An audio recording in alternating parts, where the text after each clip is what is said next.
Why I Could Never Be an Atheist, Part 2. The Crucifixion and Resurrection as History. The crucifixion of Jesus Christ stands as one of the most brutal and well-attested events in ancient history. A Roman execution method reserved for slaves, rebels, and the lowest criminals. A slow, agonizing death designed to humiliate and deter.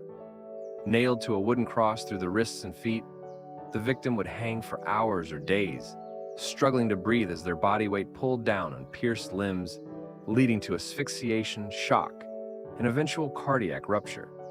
Jesus, after a night of illegal trials before the Sanhedrin and Pilate, was scourged with a flagrum, a whip embedded with bone and metal that tore flesh from bone, then forced to carry his crossbeam to Golgotha. There, Roman soldiers drove spikes into his body, raised the cross, and gambled for his clothes, while mocking him with a crown of thorns and a sign reading, "King of the Jews." He endured 6 hours of torment, speaking words of forgiveness, promised to a thief, quoting Psalm 22 before crying, "It is finished," and dying. A spear thrust into his side confirmed death, releasing blood and water from a ruptured heart. This was no gentle passing. It was the full horror of Roman cruelty, fulfilling Isaiah 53's prophecy of the suffering servant who was pierced for our transgressions and crushed for our iniquities.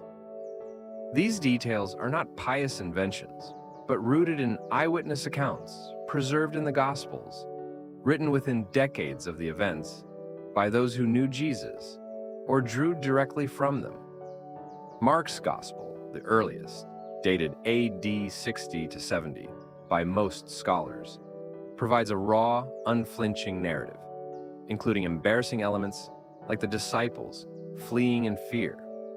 Matthew and Luke, 70s to 80s AD, add further details from multiple sources, while John, 90s AD, an eyewitness, emphasizes theological depth alongside historical facts.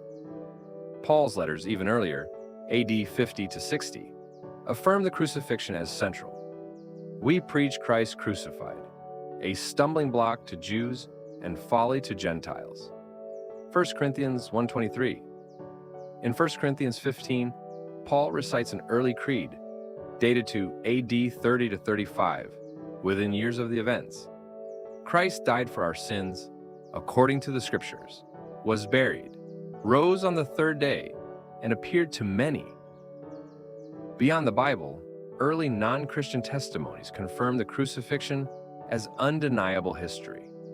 Roman historian Tacitus, writing in AD 116, Annales 15.44, describes how Christus was executed under Pontius Pilate during Tiberius's reign, noting Christians were blamed for the Great Fire of Rome in AD 64, a detail showing the event was public knowledge. Christians were already well known, hated and blamed for their faith by 64 AD, a mere 31 years after the crucifixion. Then that proved the faith was already cemented by that point. Jewish historian Josephus in Antiquities, late 1st century. The Babylonian Talmud, Sanhedrin 43a, compiled AD 200 to 500 but drawing on 1st century traditions, admits Yeshu was hanged, Jewish term for crucifixion, on the eve of Passover for practicing sorcery and enticing Israel to apostasy. Pliny the Younger, in Epistles 10.96 AD 112, reports to Emperor Trajan that Christians worshipped Christ as a god and met early to sing hymns to him, showing an early church setting already by that point. Suetonius, Claudius 25 AD 121, mentions disturbances among Jews in Rome over Christus, likely referring to Christ, and early Christian preaching about his crucifixion and resurrection, leading to expulsions in AD 49, once again showing the faith was already in play in 49 AD, only 16 years after the crucifixion. Even Lucian of Samosata, a 2nd century satirist, The Death of Peregrine, mocks Christians for adoring a crucified sophist who introduced new rites, confirming the crucifixion as a known fact among pagans. Common arguments against the crucifixion as history don't hold up under scrutiny. Skeptics claim Jesus never existed, mythicist theory, which is pure foolishness based on all the attestation I've already shown before this. Others say the accounts are legends that grew over time, but the early dating, Paul's creed within years, Gospels within decades, leaves no room for myth. Eyewitnesses were alive to refute falsehoods. The swoon theory, Jesus survived the cross, ignores Roman expertise in execution. Soldiers confirmed death with a spear, and survivors couldn't walk on pierced feet or inspire faith. The stolen body theory fails. How would a bunch of poor men move a massive boulder and either sneak past or defeat multiple armed guards? And then they preferred to face martyrdom and be tortured to death rather than admit a hoax. And enemies, Jews, Romans, never produced the body despite guarding the tomb. Hallucination theories can't explain group appearances of 500 at once, or skeptics like James, Jesus' brother, and Paul converting. The greatest debunk to all of those is one simple fact. We have the preserved tomb of Jesus that is recorded in history, and you can go see it yourself. The tomb is empty. That Jesus was crucified is a fact, and that he resurrected is something you can go to Jerusalem and check with your own eyes. Prophecies about Christ. The Old Testament contains hundreds of prophecies that point forward to the Messiah, specific predictions about his birth, life, death, and resurrection that were written centuries before Jesus. These are not vague or retrofitted.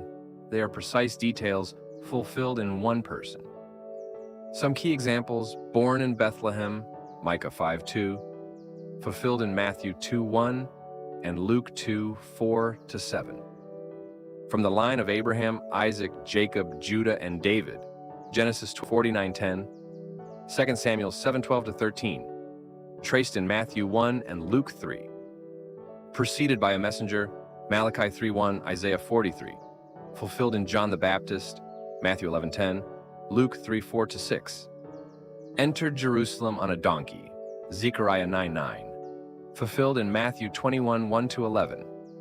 Betrayed by a friend for 30 pieces of silver, Psalm 41:9, Zechariah 11:12-13, fulfilled in Judas's betrayal, Matthew 26:14-16, 27:3-10. Hands and feet pierced, Psalm 22:16, fulfilled in crucifixion, John 19:18, 20:25-27. Lots cast for his garments, Psalm 22:18, fulfilled in John 19:23-24. No bones broken, Psalm 34:20, Exodus 12:46, fulfilled in John 19:33-36. Buried with the rich, Isaiah 53:9, fulfilled in Joseph of Arimathea's tomb, Matthew 27:57-60, Psalm 16:8-11. For you will not leave my soul in Sheol, nor will you allow your Holy One to see corruption. You will show me the path of life. In your presence is fullness of joy. At your right hand are pleasures forevermore. Paul echoes this in Acts 13:35-37, noting David's body did decay, but Jesus's did not. Isaiah 53:10-12. Yet it pleased the Lord to bruise him. He has put him to grief. When you make his soul an offering for sin, he shall see his seed. He shall prolong his days, and the pleasure of the Lord shall prosper in his hand. He shall see the labor of his soul and be satisfied. By his knowledge, my righteous servant shall justify many, for he shall bear their iniquities. Therefore, I will divide him a portion with the great, and he shall divide the spoil with the strong, because he poured out his soul unto death. And he was numbered with the transgressors, and he bore the sin of many, and made intercession for the transgressors. Hosea 6:2. After 2 days he will revive us, on the third day he will raise us, that we may live in his sight. Genesis 3:15. And I will put enmity between you and the woman, and between your seed and her seed. He shall bruise your head, and you shall bruise his heel. This is spoken by God to the serpent after the fall. The seed of the woman, a human descendant, will crush the serpent's head, a fatal blow, while the serpent only bruises his heel, a painful but non-fatal wound. This is widely seen as the first prophecy of the Messiah, born of a woman, virgin birth implied in seed of the woman, not seed of the man, who defeats Satan decisively, crushing the head, yet suffers in the process. Heel bruised equals crucifixion. Genesis 12:3. I will bless those who bless you, and him who dishonors you I will curse, and in you all the families of the earth shall be blessed. Repeated and expanded in Genesis 22:18. And in your offspring shall all the nations of the earth be blessed, because you have obeyed my voice. The seed/offspring, in singular in Hebrew, is understood messianically in the New Testament, Galatians 3:16. Now the promises were made to Abraham and to his offspring. It does not say, and to offsprings, referring to many, but referring to one, and to your offspring, who is Christ.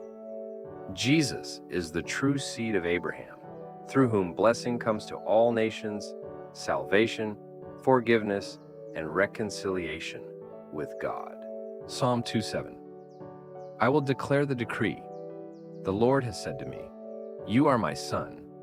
Today I have begotten you. While Psalm 2 primarily speaks of the Messiah's eternal kingship and victory over enemies, the New Testament applies verse 7 to the resurrection as the moment of divine declaration and enthronement. Acts 13:33. God has fulfilled this for us, their children, by raising up Jesus, as it is also written in the second Psalm, you are my son, today I have begotten you. The today I have begotten you is linked to the resurrection as the day God publicly vindicates and exalts the Messiah. This is also clearly the Trinity in the Old Testament. Psalm 110 verse 1. The Lord said to my Lord, sit at my right hand till I make your enemies your footstool. Now the question has to be asked, who is the Lord of David, whom this other distinct Lord is speaking? More proof of Trinitarian beliefs in the Old Testament. Proverbs 33:4. I neither learned wisdom nor have knowledge of the Holy One. Who has ascended into heaven or descended? Who has gathered the wind in his fists? Who has bound the waters in a garment? Who has established all the ends of the earth? What is his name? And what is his son's name, if you know?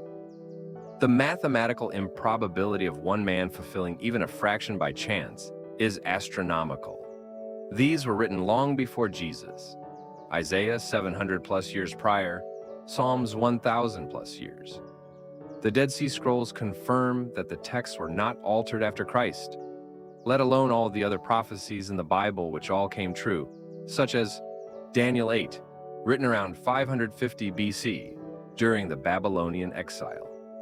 A male goat, Greece, with a prominent horn, Alexander, comes from the west, crushes the ram, Medo-Persia, without resistance. Then the horn is broken at the height of power and replaced by 4 horns, 4 kingdoms. Fulfillment. Alexander the Great, born 356 BC, conquered the Persian Empire by 330 BC, died suddenly at 32 and 323 BC, and his empire was divided among his 4 generals. Exact match, written about 200 to 250 years before it happened. Daniel 11, written in about 550 BC, predicts a series of wars between the king of the north, Seleucid Syria, and king of the south, Ptolemaic Egypt, including alliances, betrayals, a contemptible ruler who rises unexpectedly, desecrates the temple, stops sacrifices, and sets up an abomination of desolation. Fulfillment? The Seleucid Ptolemaic Wars, 3rd to 2nd century BC, culminating in Antiochus IV Epiphanes, ruled 175 to 164 BC, who plundered Jerusalem, banned Jewish practices, sacrificed a pig on the altar, 167 BC, and set up a Zeus statue, the abomination of desolation, Jesus himself referenced in Matthew 24:15, written 400 years before these events. Isaiah 44:28, who says of Cyrus, "He is my shepherd, and he shall perform all my pleasure," saying to Jerusalem, "You shall be built," and to the temple, "Your foundation shall be laid." Isaiah 45:1. Thus says the Lord to his anointed, to Cyrus, whose right hand I have held, to subdue nations before him. Written in about 700 to 680 BC. Fulfillment. Cyrus the Great, a Persian king, born about 600 BC and ruled from 559 to 530 BC, conquered Babylon in 539 BC and issued the decree allowing the Jews to return and rebuild Jerusalem and the temple. Named explicitly by God about 150 to 200 years before his birth. Jeremiah 25:11 to 12 and 29:10, written in about 605 to 586 BC, predicts Judah would serve Babylon for 70 years, then God would punish Babylon and bring his people back. Fulfillment? Babylonian captivity began in 605 BC, first deportation, temple destroyed in 586 BC, ended with Cyrus's decree in 539/538 BC, exactly 70 years from the first deportation to the return. 2 Chronicles 36:21 to 23, Ezra 1. A perfectly precise time frame. Ezekiel 26, written in about 586 BC, predicts Nebuchadnezzar would attack Tyre, it would become a bare rock, never rebuilt, and fishermen would spread nets where the city once stood. Fulfillment? Nebuchadnezzar besieged Tyre from 585 to 573 BC. Alexander the Great later conquered the island city in 332 BC by building a causeway from the mainland using the old city's rubble, leaving it desolate. Today, fishermen still spread nets on the site of ancient mainland Tyre. There are so many more I couldn't fit in otherwise. The video would be 5 million hours long, but I assume you get the gist by now. There's also a whole different can of worms, which is Revelations, the drying of the Euphrates River, and the other prophecies coming true, but that's for another video. The authenticity and historicity of the Bible. The Bible is not a collection of myths or late fabrications. It is a historically reliable library of books written by eyewitnesses and their close associates, preserved with extraordinary accuracy. The New Testament has over 5,800 Greek manuscripts, plus thousands in other languages. Far more than any ancient work, Homer's Iliad has approximately 1,800. The earliest fragments date to the 2nd century. For example, P52 from John, approximately AD 125.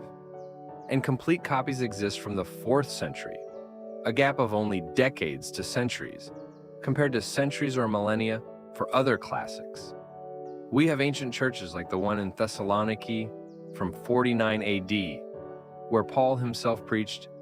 The church in Ephesus, though destroyed now, still somewhat stands as proof of the past.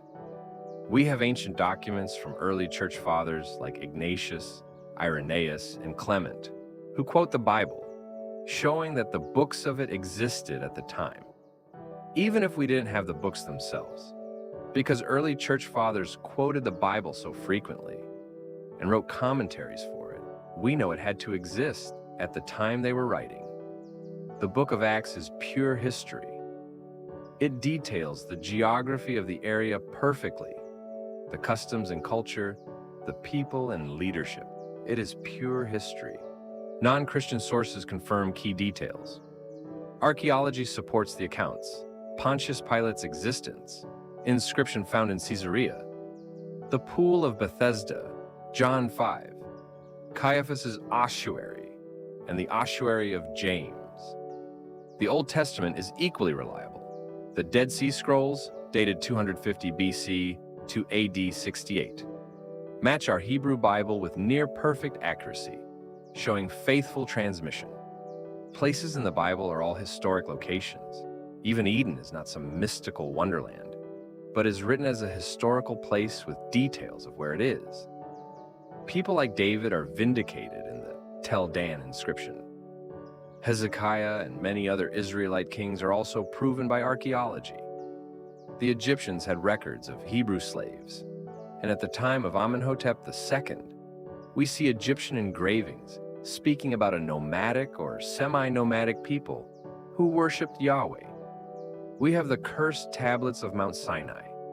We have the Shroud of Turin, which science still cannot explain to this day. The events of the Bible are not a fairy tale. It recounts our twisted history. The Bible was written by 40-plus authors over 1,500 years, yet it tells one unified story of redemption through Christ. No other ancient book has this manuscript evidence, external corroboration, and internal consistency. The wicked roots and funders of atheism. By the Enlightenment in Europe, 17th to 18th centuries, atheism grew into a movement, driven by thinkers who rejected biblical authority for human autonomy. Baron d'Holbach's Salon in France gathered anti-Christian voices, publishing works like The System of Nature that called religion a delusion. Spinoza equated God with nature, stripping him of personality and sovereignty, influencing later materialists.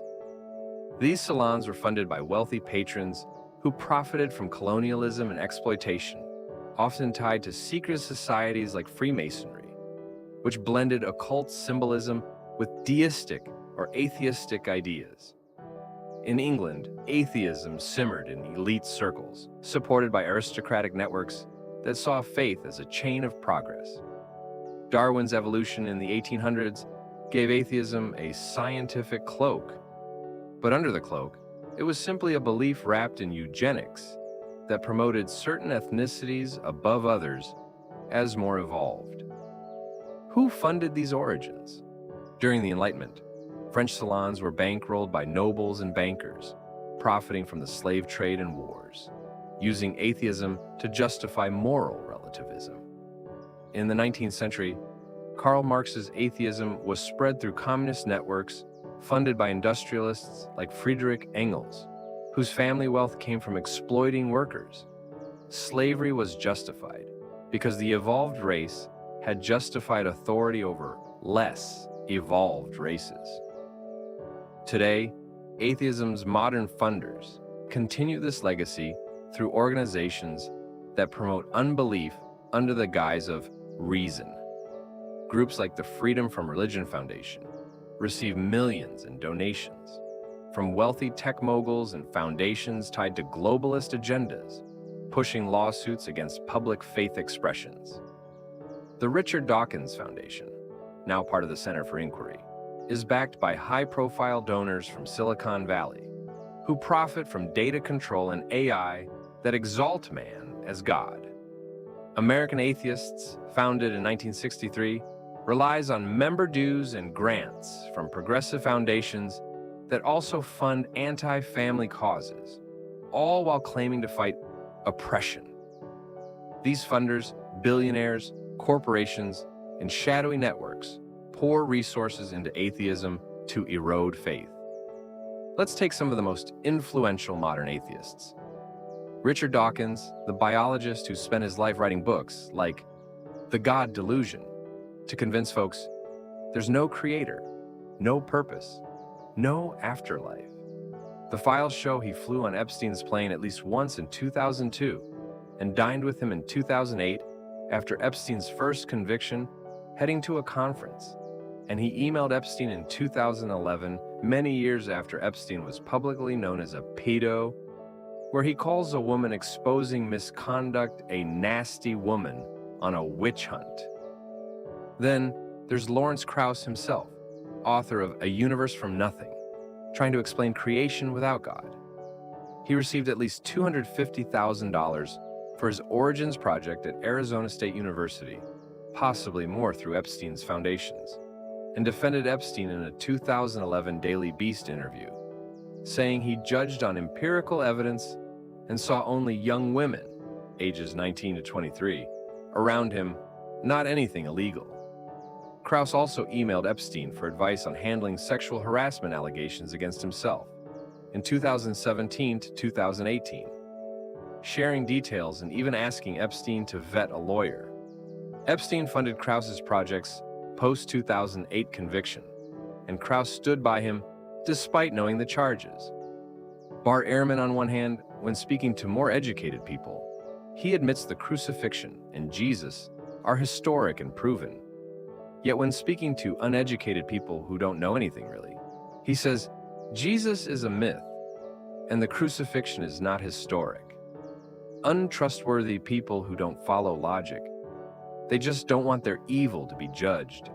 They love the dark and hate the light. That's it for now. I had to edit this video down, so it wasn't 5 hours. I think I at least deserve a like since I'm really giving it my all to accommodate your goldfish attention span.